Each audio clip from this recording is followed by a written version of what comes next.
দর্শক বার্তা 24 লাইভে আপনাদের স্বাগত। দর্শক, শহরের উদ্যানের যে ইসলামী আন্দোলনের আজকের যে মহাসমাবেশ সেটিতে একজনকে কিন্তু আটক করা হয়েছিল অস্ত্র সহ। আমরা দেখছি পুলিশ সদস্যরা তাকে কিন্তু নিয়ে যাচ্ছে।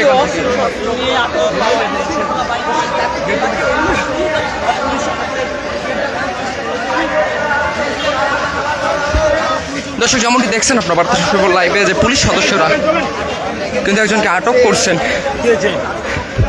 আমরা যেমনটি দেখছি তার কাছে কয়েকটি দেশীয় অস্ত্র রয়েছে, সেটা তার ব্যাগে কিন্তু অসংখ্য বই এবং অসংখ্য জিনিস আমরা দেখতে পেয়েছি। দর্শক, বার্তা 24 লাইভ আপনার সরাসরি যেমনটি দেখছেন। কেন আটক করা হয়েছে তাকে? উনি দেশীয় অস্ত্র নিয়ে